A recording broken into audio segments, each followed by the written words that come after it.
Stocks just closed out their worst first quarter performance ever. The Dow falling by about 20%, the S&P doing the same just in the first 3 months of the year. Joining us right now to start the second quarter is Barry Knapp. He's managing director at Ironside's Macroeconomics. Also, Mike Santoli, our senior markets commentator at CNBC. Guys, welcome to both of you. Mike, I want to start things off with you. We finally got out of March. It was a pretty lousy month. What are the odds that April will be a better one?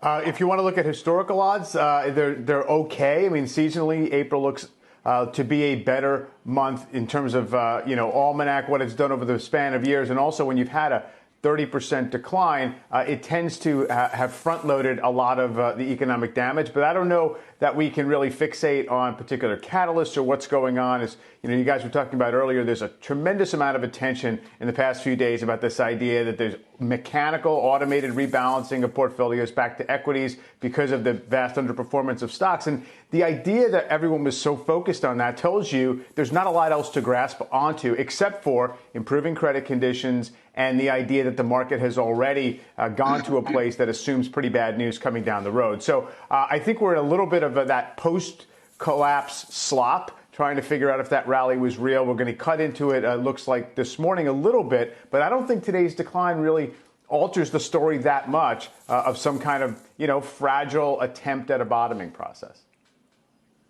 Barry, what do you think? I think that we've most likely made the low for this cycle. I think it came a week ago Monday, and the way I get there is going through business cycle analysis, looking at what your friend Mohamed El-Erian calls sudden stop recessions. 1958 and 1980 are great examples of those. 58, there was actually an Asian flu that took 100,000 lives as well.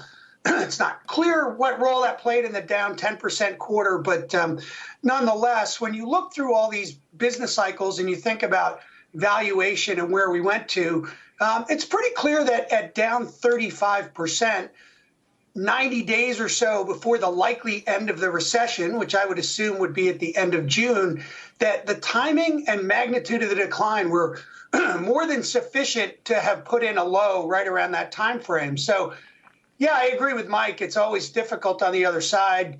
There's lots of talk about a retest. I actually made a small tactical sale yesterday morning on that whole hype about the rebalancing. Actually ran that business for a decade and a half at Lehman Brothers and thought it was way overhyped. But I would look to cover that risk. I'd be a buyer on weakness, and I would, in particular, start positioning myself in the sectors that are likely big winners on the other side of this. One that's an obvious one is healthcare. We had 30 years of declining profit margins in the healthcare sector. I thought that through the course of the next couple of years, they would start integrating technology and become much more efficient operators, stop being such a drag on the overall productivity of this country. And it looks like the coronavirus is going to turbocharge that trend. The other big secular trend that was already underway was the movement to the cloud and the investment in software. And so, having an opportunity to buy those software stocks, even though they haven't fallen all that much, to me, those are the two obvious winners on the other side of this. So I bought those a week ago Monday, and I'd continue to buy those on any weakness. So that's how I'm thinking about this. Hey, Barry, question for you. Sure. I listened into what was a virtual ideas dinner of sorts that some hedge fund managers put together earlier this week.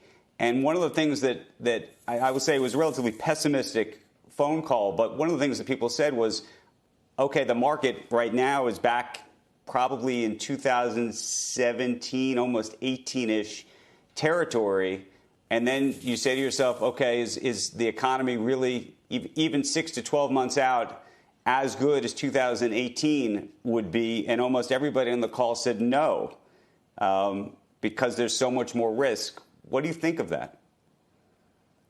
Well, I think it's pretty static analysis in the sense that, sure, the next couple of months, the economy is likely to be, a complete mess. But on the other side of that, you sort of forget what recessions traditionally do is they do, there is an element of creative destruction to them. And so on the other side, as I said, some of these trends actually get turbocharged and you knock some of the bad leverage out. There's no question that through the last 11 years of the business cycle, with all the rate repression that was going on globally, that we funneled money to zombie companies, that was an overall drag on productivity. So I think that analysis is too point in time for me. Can you come up with a scenario where you think returns will be lower going forward? I suppose so. But what the real approximate question here is, when is the end of the recession? When is the timing of the peak of the virus? Then when is the end of the recession?